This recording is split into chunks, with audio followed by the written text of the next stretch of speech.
आदरणीय मुख्यमंत्री महोदय, आपने फिर मध्य प्रदेश के विकास के संकल्प को हम सब कार्यकर्ताओं के समक्ष दोहराया है। हम सब कार्यकर्ता आपके संकल्प के साथ हैं।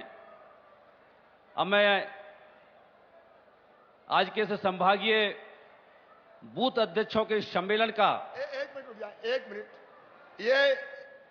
ये जो बहन कुछ देना चाहती है, कार्यकर्ता नहीं है, लेकिन उनको उठा के इधर ले आना। मैं अध्यक्ष जी के भाषण के बाद जरूर उनकी बात सुनूंगा, उनको सामने उधर ले जाके बिठा दें, लेकिन ये कार्यकर्ताओं के सम्मेलन को डिस्टर्ब ना करें। अब मेरे साथ बोलिए, भारत माता की जय। जोर से बोलिए, भारत माता की जय। और दोनों हाथ ऊपर उठा के ताली बजा के आप आमंत्रित कीजिए माननीय नड्डा जी को। आइए नड्डा जी, हमको संबोधित कीजिए। माननीय नड्डा जी, तालियां बजा के अभिनंदन कीजिए। सभी तालियां बजाकर माननीय राष्ट्रीय अध्यक्ष जी को आमंत्रित करेंगे।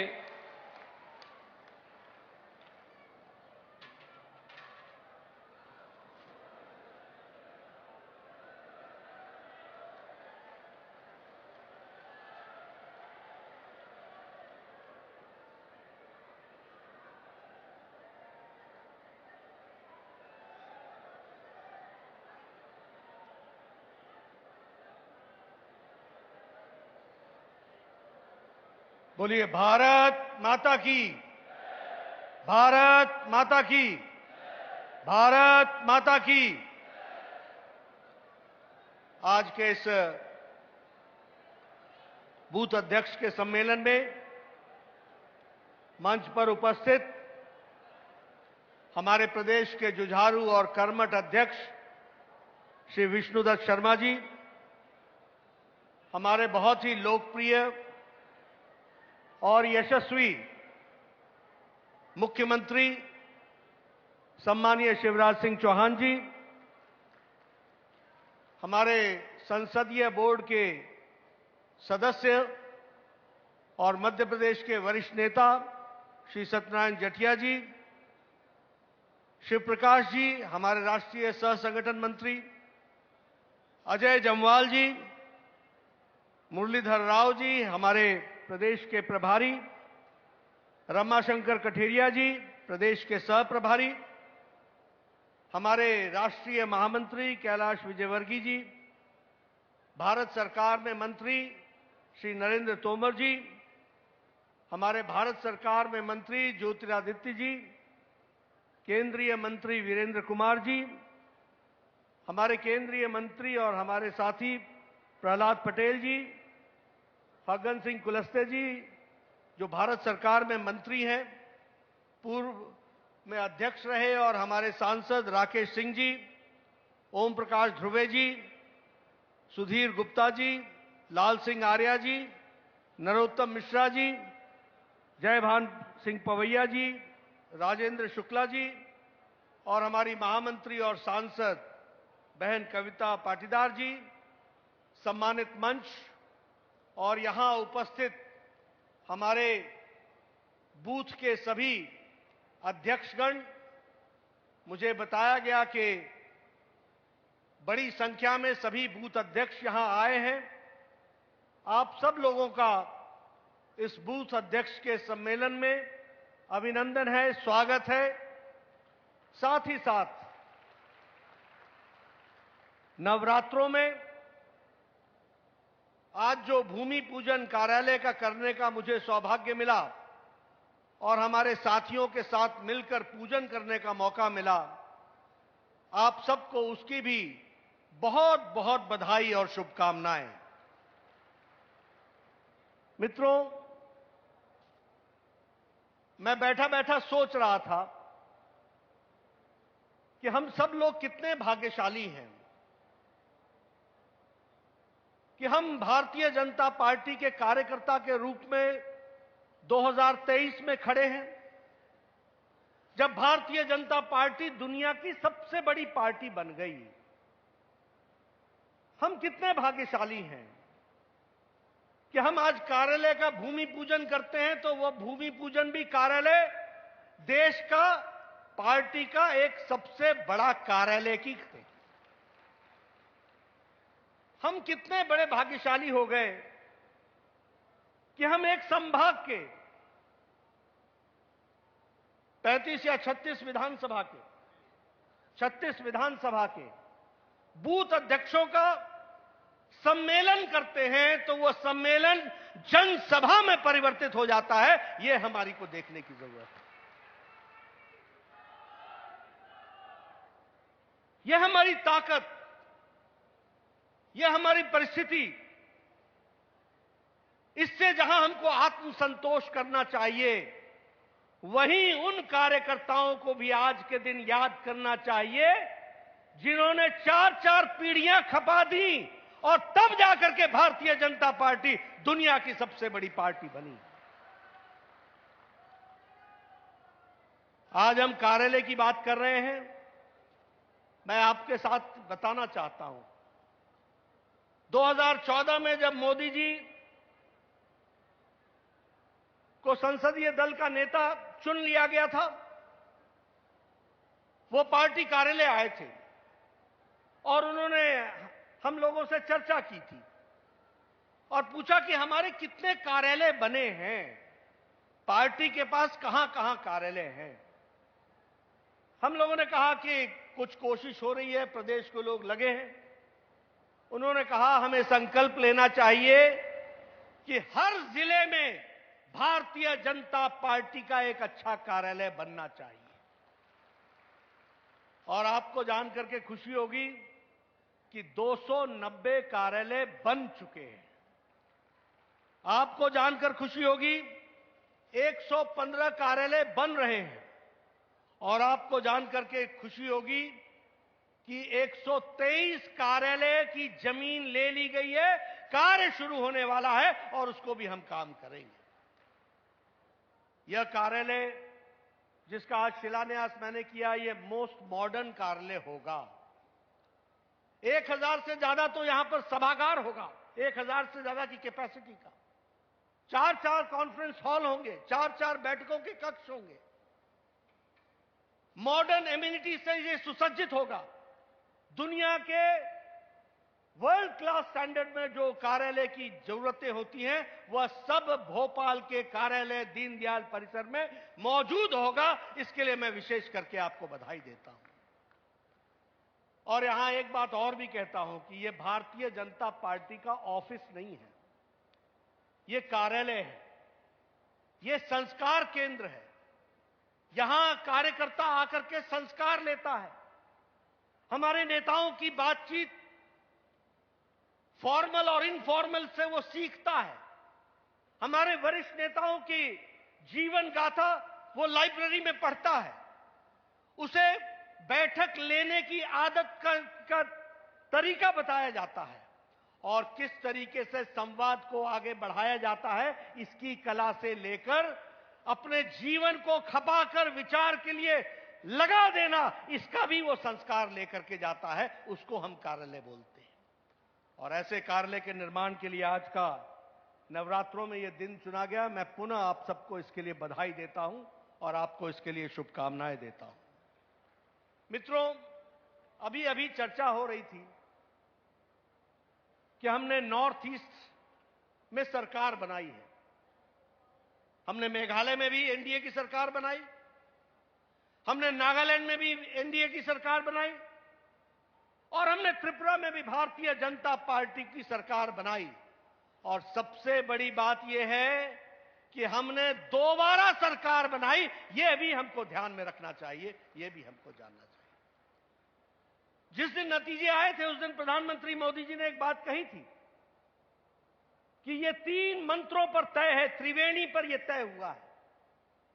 और एक एक मंत्र, 3 मंत्र सिर्फ 3 नहीं होते, एक और एक और एक मिलाकर 111 होते हैं। और वह मंत्र क्या था कि भाजपा का, कि सरकार का काम। वो मंत्र क्या था? भारतीय जनता पार्टी के संगठन और सरकार की संस्कृति। और वो मंत्र क्या था कि भारतीय जनता पार्टी के कार्यकर्ता का समर्पित सेवा भाव, जिससे वो जनता की सेवा करता है, उसको लेकर के आगे चलना है। मैं ये बात यहां के लिए भी कह सकता हूं कि भारतीय जनता पार्टी का कार्यकर्ता एक समर्पित भाव से काम कर रहा है, सरकार भी समर्पित भाव से काम कर रही है और सेवा भाव के माध्यम से हम जनता की सेवा के लिए समर्पित हैं। और इसलिए ये जो उत्साह मैं आप लोगों का देख रहा हूं, जो जोश मैं देख रहा हूं, मैंने सुबह भी कहा था, यह आने वाले समय का संदेश दे रहा है कि एक बार फिर भाजपा उसको हम पूरा करने का प्रयास कर रहे हैं। मित्रों, अभी अभी शिवराज जी ने आपके सामने बहुत अच्छे शब्दों में बताया कि देश मजबूत हो रहा है,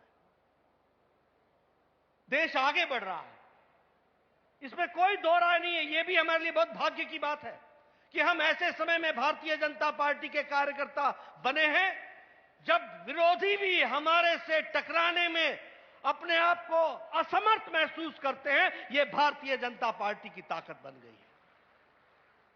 और मैं बैठा बैठा सोच रहा था, यह समय गला खराब करने का नहीं है, यह विरोधियों की हालत खराब करने का समय है। अब तो उनको हमको टक्कर देकर के बताना है कि किस तरीके से भारतीय जनता पार्टी आगे बढ़ रही। और मैं बूथ के कार्यकर्ताओं से निवेदन करूंगा कि आप लोग तर्कों के आधार पर, मुद्दों के आधार पर, विषयों के आधार पर जनता के बीच में जाइए। जनता आपका इंतजार कर रही है, आप यशस्वी बनेंगे, आप उन तक पहुंचे, इस बात की जरूरत पड़ेगी। और जब मैं ये कहता हूं कि हम एक ताकतवर देश हैं, तो कहने के लिए नहीं कह रहा हूं। प्रधानमंत्री मोदी जी ने एक मंत्र दिया था और वो मंत्र था रिफॉर्म। नीतियों में परिवर्तित करो, ट्रांसफॉर्म, उसकी पॉलिसीज को लागू करो और परफॉर्म करो और उसके माध्यम से आगे बढ़ो। आज अगर देश की मैं स्थिति देखूं तो हम ये कह सकते हैं कि भारत आज एक बदला हुआ देश है। स्मार्टफोन, इस स्मार्टफोन को इस्तेमाल करने में और इसके डाटा कंजम्पशन में आज भारत नंबर 1 पर खड़ा है, यह हमको याद करना चाहिए। उसी तरीके से ग्लोबल फाइनेंस की टेक्नोलॉजी में, दुनिया में फाइनेंस की टेक्नोलॉजी को इस्तेमाल करने में भारत आज नंबर 1 पर खड़ा है। India is number 1। अगर मैं बात करूं डिजिटलाइजेशन में, और मैं यहां आपको उन कांग्रेसी साथियों की भी याद दिलाऊंगा, जब प्रधानमंत्री मोदी जी कह रहे थे कि आधार कार्ड के साथ जोड़ करके डिजिटल पेमेंट होगी, तो उस समय जो लोग भ्रष्टाचार में लिप्त थे, आकंठ डूबे हुए थे, वो कहते थे कि भारत में तो डिजिटलाइजेशन हो ही नहीं सकता है, यहां तो इंटरनेट की फैसिलिटी ही नहीं है, यहां तो गांव का गरीब व्यक्ति अनपढ़ है, वो डिजिटल कैसे ट्रांजैक्ट करेगा। मित्रों, यूपीआई, यूनिफाइड पेमेंट इंटरफेस दुनिया में सबसे आगे खड़ा है और दुनिया के डिजिटल पेमेंट में भारत का हिस्सा 40% हो गया है। भारत 40% उसका इस्तेमाल कर रहा है। और उसी तरीके से इस्पात के मैन्युफैक्चर में हम दूसरे नंबर पर खड़े हो गए। और उसी तरीके से ऑटो इंडस्ट्री में, एक समय में हम ऑटो इंडस्ट्री के बारे में, मार्केट के बारे में सुनते थे तो हमारे दिमाग में अमेरिका आता था, हमारे दिमाग में यूरोप आता था, हमारे दिमाग में जापान आता था। टोयोटा और डैटसन, ये जापानी गाड़ियां हमारे दिमाग में घूमती थी जब हमारे यहां एम्बेसडर और फिएट होते थे। आज मित्रों, दुनिया में ऑटो मार्केट में, ऑटोमोबाइल मार्केट में देश जापान को ओवरटेक करके तीसरे नंबर पर खड़ा हो गया है। यह भी हमको याद रखना चाहिए। मित्रों, मैं आपसे एक बात और कहना चाहता हूं। अभी G20 की हम अध्यक्षता कर रहे हैं। G20 ऐसे समय में हो रहा है जब हम सारी दुनिया कोरोना से बाहर आई है।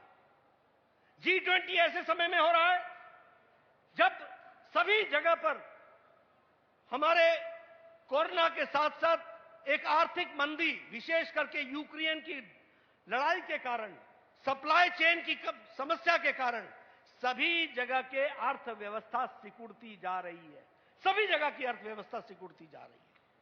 लेकिन आपको जानकर के खुशी होगी कि दुनिया में इससे विपरीत आज भारत खड़ा है, और भारत जिसको ब्रिटेन ने 200 साल राज किया, आज भारत उसको ओवरटेक करके, पछाड़ के 5वें नंबर की अर्थव्यवस्था दुनिया में बन गई है। और ये छलांग कहां से लगाई है? 10वें नंबर से उठ करके हम 5वें नंबर पर पहुंच गए। ये भारत की अर्थनीति हो गई। और इसका कारण मालूम है आपको क्या है? इसका कारण है कि दुनिया अर्थ की नीति में समय पर फैसला नहीं कर पाई, जबकि हमारे यशस्वी प्रधानमंत्री समय पर सही और बोल्ड डिसीजन, कड़े फैसले लेने की ताकत रही। इसलिए आज हमारी अर्थव्यवस्था सिकुड़ने के बजाय फैलती हुई आगे बढ़ रही है और एक बड़ी अर्थव्यवस्था के रूप में आगे खड़ी हुई है। मित्रों, मैं यहां आपसे जब विकास की चर्चा कर रहा हूं तो मैं आप मध्य प्रदेश के बारे में भी चर्चा करना चाहूंगा। मध्य प्रदेश में अगर आपने 17वां प्रवासी दिवस मनाया और उज्जैन के अंदर, इंदौर के अंदर आपने जो ये प्रवासी दिवस मनाया, वह प्रवासी दिवस सिर्फ इंदौर या मध्य प्रदेश नहीं है, वह प्रवासी दिवस दुनिया के नक्शे पर मध्य प्रदेश और इंदौर को खड़ा करता है। इस बात को भी हमको समझना चाहिए।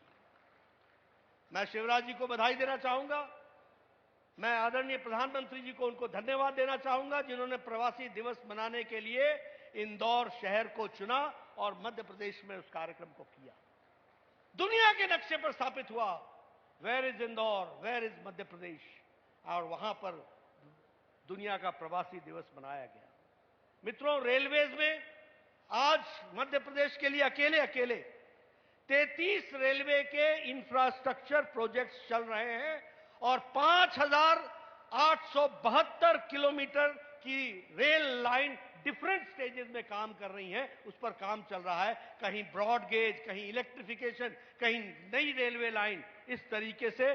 और उसमें 84,460 करोड़ रुपए खर्च होने का प्रावधान किया गया है। उसी तरीके से हमारे रानी कपलावती रेलवे स्टेशन पर उसका रीडेवलपमेंट किया गया, उसकी कायाकल्प भी की गई, वह भी आप सबके सामने है, वह भी आपने देखा है।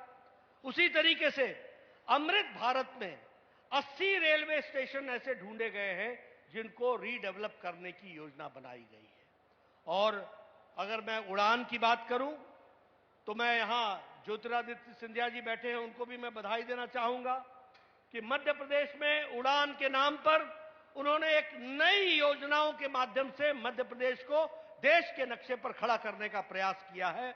और दतिया में, ग्वालियर में, पंचमढ़ी में, रीवा में प्रोजेक्ट्स को आइडेंटिफाई करके वहां एयरपोर्ट्स बनाने का काम शुरू हुआ है। इसके लिए मैं विशेष करके बधाई देना चाहता हूं। अगर मैं मध्य प्रदेश की बात करूं तो बजट के एलोकेशन में मध्य प्रदेश जनसंख्या में कम होने के बावजूद भी बजट के एलोकेशन में one of the top states खड़ा है। यह भी हमको ध्यान रखना चाहिए। और उसी तरीके से मुझे भी खुशी है कि यहां मेडिकल कॉलेजेस को खोलने में आदरणीय प्रधानमंत्री मोदी जी के आशीर्वाद से मध्य प्रदेश उन स्टेट्स में से है जहां सबसे ज्यादा मेडिकल कॉलेज खुलने का काम हुआ है। 14 मेडिकल कॉलेज आपको पिछले 9 साल में मिले हैं, यह भी आपको ध्यान रखना चाहिए। यह मैं आपको इसलिए बता रहा हूं कि जब आप बूथ पर जाते हो तो लोगों को बताओ कि किसी जिले में मेडिकल कॉलेज आने का मतलब क्या बनता है। यह मेडिकल कॉलेज अकेला नहीं आता है, मेडिकल कॉलेज के साथ साथ उस जगह की तस्वीर बदल जाती है, तकदीर बदल जाती है, दवाइयों की दुकान खुलती है, एक नए तरीके से वहां योजनाएं शुरू होती हैं, डायग्नोस्टिक सेंटर्स खुलते हैं और साथ ही साथ हर साल 100 बच्चा डॉक्टर बनकर के एक जिले में निकलता है। यह परिस्थिति आकर के खड़ी होती है। इसलिए मित्रों, अगर मैं गिनाने लगूं 14 मेडिकल कॉलेजेस तो आपके ध्यान में आएगा दतिया, खांडवा, रतलाम, शहडोल, विदिशा, अब शहडोल की बात करूं और विदिशा की बात करूं, कोई 10 साल पहले सोच सकता था? अब 25 हो गए। अब 25 हो गए। मुझे बता रहे हैं कि 14 नहीं 25 हो गए मेडिकल कॉलेज। यह भी एक स्थिति आकर के खड़ी हुई है। जहां तक सड़क के कंस्ट्रक्शन का सवाल है, आपने देखा होगा, चाहे 27,000 करोड़ रुपए से कंस्ट्रक्शन का काम चल रहा है। और मध्य प्रदेश के दृष्टि से अगर मैं कहूं तो ग्लोबल इन्वेस्टर्स के उसमें आपने लगभग 15 लाख करोड़ रुपए का इन्वेस्टमेंट आज मध्य प्रदेश में हुआ है, 15 लाख करोड़ का। उसी तरीके से शिवराज जी की सरकार ने आज ये तय किया है कि 1,24,000 नौकरियां दी जाएंगी। ये अपने आप में बहुत बड़ी बात है। मित्रों, लोगों को बताओ कौन सी ऐसी सरकार है जो ऐलान करके नौकरियां देती हो, और वह भी 1,24,000 नौकरियां। मित्रों, इन सारी बातों को जनता के बीच में रखना यह हमारी जिम्मेवारी है। उसी तरीके से आज आप वीट में एक्सपोर्टर नंबर 1 बन गए हैं। उसी तरीके से एग्रीकल्चरल इंफ्रास्ट्रक्चर में आज मध्य प्रदेश सबसे ज्यादा इन्वेस्टमेंट कर रहा है, 4,000 करोड़ रुपए लगा रहा है। कमल पटेल साहब बैठे हैं, मैं उनको भी इसके लिए बधाई देना चाहता हूं कि आज एग्रीकल्चरल इंफ्रास्ट्रक्चर में एक बहुत बड़ा काम हुआ है। ओबीसी के वेलफेयर की कमीशन का वेलफेयर बोर्ड बनना, वह काम भी यहां पर हुआ है। उसी तरीके से मध्य प्रदेश में का कंट्रीब्यूशन जीडीपी में भी, वह भी 3% से बढ़कर के 4.8% तक हो गया है। यह हमारा कंट्रीब्यूशन मध्य प्रदेश में हुआ है। और रीवा में एशिया का सबसे बड़ा सोलर प्लांट, वो भी अगर लगा है तो वह भी मध्य प्रदेश के रीवा में लगा है। यह भी हमको ध्यान में रखना होगा। मित्रों, इसलिए गांव, गरीब, वंचित, पीड़ित, शोषित, दलित, पिछड़ा हुआ व्यक्ति, हमारा किसान भाई, इसकी चिंता अगर किसी ने की है तो ऊपर केंद्र सरकार को नेतृत्व देने वाले हमारे यशस्वी प्रधानमंत्री मोदी जी ने की है। और धरती पर यहां लाने में शिवराज सिंह ने अपनी पूरी ताकत और उनकी टीम ने लगाई। इन बातों को हमको लोगों के सामने रखना है। फिर चाहे प्रधानमंत्री आवास योजना की बात करें। अब देखिए, एक तरफ प्रधानमंत्री आवास योजना में यहां 47 लाख घरों के लिए सैंक्शन होता है, और एक समय कमलनाथ यहां बैठते हैं, ऐसे नाथ बैठ जाते हैं कि 1,24,000 मकान वापस कर दिए जाते हैं भारत सरकार को कि हमें नहीं चाहिए। आप बताइए, एक तरफ 47 लाख मकान मोदी जी सैंक्शन करते हैं, 37 लाख मकान बनाने का योजना शिवराज जी उसको धरती पर उतारते हैं, और वहीं हमारे कमलनाथ 15 महीने के लिए आए थे, 15 बड़े बड़े काम करके गए। उस काम में एक काम यह भी था कि आवास योजना का पैसा ले जाओ, हम नहीं बनने देंगे। इस तरीके का काम उन्होंने उठाया। आयुष्मान भारत को भी लागू नहीं होने दिया। उस समय उन्होंने उसको भी रोकने की कोशिश की, चलती हुई स्कीमों को रोकने की कोशिश की। हम उज्ज्वला योजना लाएं, महिला सशक्तिकरण करें। हम स्वच्छता अभियान लाएं, महिलाओं को डिग्निटी से जीने का रास्ता बताएं। हम योजनाओं को प्रधानमंत्री गरीब कल्याण अन्न योजना लाएं। मित्रों, प्रधानमंत्री गरीब कल्याण अन्न योजना में 80 करोड़ लोगों को 2 वक्त की भोजन की व्यवस्था हो रही है, और भारत की अति गरीबी अब 1% से भी नीचे आ गई है। यह भी हमको ध्यान में रखना चाहिए। यह बदलता भारत खड़ा हुआ है। लेकिन हमारे यहां हमारे जो ये कार्यकर्ता थे, जो हमारे ये सरकार थी, पिछली सरकार, उन्होंने ये सारी स्कीम रोक दी। उनको सशक्तिकरण नहीं चाहिए था। उनको महिलाओं को सशक्तिकरण करना ये बर्दाश्त के काबिल नहीं था। उनको ये इच्छा नहीं थी कि आम आदमी, गरीब आदमी, किसान आगे बढ़ सके। प्रधानमंत्री किसान सम्मान निधि में किसानों को 2-2 हजार रुपए हर चौथे महीने दिया जा रहा है। एक विकास के साथ जोड़ने की योजनाएं बन रही हैं। ये पसंद नहीं था विरोधियों को। ये भी हमको ध्यान में रखना चाहिए। इसलिए मित्रों, मैं कार्यकर्ताओं को निवेदन करने आया हूं। आंकड़े और सारी चीजें बहुत अच्छे से आगे तक बताई जा सकती हैं। अभी ये लाडली बहना योजना जो आई है, लाडली लक्ष्मी बहना योजना, लाडली बहना योजना, इस योजना के तहत उन परिवारों को जिनकी साल की आमदनी 2.5 लाख से कम है, उनको हर महीने 1,000 रुपए बहनों को दिया जाएगा। इस कार्यक्रम को आगे बढ़ाया जाएगा। उसी तरीके से हमारे इन सारी योजनाओं के लिए लगभग 1,24,000 नहीं 1,02,000 करोड़ रुपए इन सारी योजनाओं को लागू करने के लिए खर्च हो रहा है। यह आज परिस्थिति आकर के खड़ी हुई है। उसी तरीके से अगर हम देखें युवाओं के लिए मुख्यमंत्री युवा कौशल योजना कमाई योजना, इसके तहत हम युवाओं को 8,000 रुपए प्रति महीना देंगे और उनको ट्रेनिंग भी देंगे ताकि वो अपने पांव पर खड़े हो सके और समाज के बीच में वो प्रतिष्ठित रूप से अपना कमाई कर सके। इस बात का हम प्रयास कर रहे हैं। इसलिए योजनाओं के बारे में हम कहें, आज मुझे खुशी होती है कि मध्य प्रदेश में 2001 और 2 में प्रति व्यक्ति आय 11,718 रुपए थी। आज वो बढ़ करके प्रति व्यक्ति आय 1,40,000 रुपए हो गई है। यह भी हमको ध्यान रखना चाहिए। ये छोटी घटनाएं नहीं मित्रों, लेकिन हां, गांव में घरों में लोगों को बताना ये यहां बूथ अध्यक्षों का काम है। यह मैं जरूर आपसे निवेदन करना चाहूंगा और ये आपको कहना चाहूंगा। मित्रों, हमारे विरोधियों पर मैं आज कुछ कहूं इसकी आवश्यकता नहीं है, लेकिन हां, यह मैं जरूर कहना चाहता हूं कि कांग्रेस का मतलब है करप्शन, कांग्रेस का मतलब है कमीशन, कांग्रेस का मतलब है डिवीजन, कांग्रेस का मतलब है भाई भतीजावाद, कांग्रेस का मतलब है परिवारवाद और भारतीय जनता पार्टी का मतलब है मिशन। भारतीय जनता पार्टी का मतलब है समाज सेवा, भारतीय जनता पार्टी का मतलब है महिला सशक्तिकरण, भारतीय जनता पार्टी का मतलब है समाज का सशक्तिकरण, भारतीय जनता पार्टी का मतलब है रिपोर्ट कार्ड की संस्कृति। जो कहा था वो किया है, जो कहेंगे वो करके देंगे, ये भारतीय जनता पार्टी। इस संस्कृति को हम लेकर के चलते हैं। यहां कोई भी नेता आकर के खड़ा होता है तो वो एक से एक योजनाओं के बारे में चर्चा करता है, लेकिन अगर आप कांग्रेस के नेता की कभी आप भाषण सुनिए, भाई को भाई से कैसे लड़ाया जाए, जाति को जाति से कैसे लड़ाया जाए, धर्म को धर्म से कैसे लड़ाया जाए, गांव को गांव से कैसे लड़ाया जाए, इलाके को इलाके से कैसे लड़ाया जाए, वोट को डिवाइड करके वोट बैंक की राजनीति कैसे की जाए, ये कांग्रेस की संस्कृति बताती है। इसलिए मित्रों, हमें तय करना है और जनता को बताना है। आज मित्रों, आप बड़े भाग्यशाली हो। हमें संकल्प लेना चाहिए कि 35 विधानसभा के जो बूथ अध्यक्ष आए हैं, किसी भी बूथ अध्यक्ष को यह ध्यान में रखना चाहिए कि उसके बूथ पर जीत ही हासिल होनी चाहिए, जीत ही हासिल होनी चाहिए, जीत के लिए काम करना चाहिए।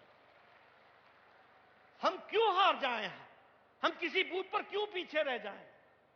हम कैसे पीछे रह जाएं? समाज के लिए मोदी जी, शिवराज जी, सभी लोग, हमारे नेतागण, हमारे मंत्रीगण, हमारे सभी लोग दिन रात काम कर रहे हैं, उनकी चिंता कर रहे हैं। उसके बाद अगर हमको समाज का प्यार न मिले, यह संभव नहीं है। और मेरा यह पूरा विश्वास है, हम अगर जाएंगे, तर्कों के आधार पर अपनी बात कहेंगे, तथ्यों के आधार पर कहेंगे, मुद्दों की चर्चा करेंगे, लोग हमारे साथ चलेंगे, इस बात का मुझे विश्वास है। मैं अपने बूथ अध्यक्षों को यह संवाद देना चाहता हूं। एक बात और बताना चाहता हूं, कांग्रेस की आज हालत क्या हो। तो अभी आप सुन रहे थे जेपी नड्डा को। उन्होंने कहा कि हम मुद्दों की राजनीति करते हैं, हम जनता से जुड़ी हुई राजनीति करते हैं, जनता को हर लाभ पहुंचाने की कोशिश सरकार की तरफ से की जा रही है। इस बुलेटिन मेरे साथ फिलहाल इतने। नमस्कार।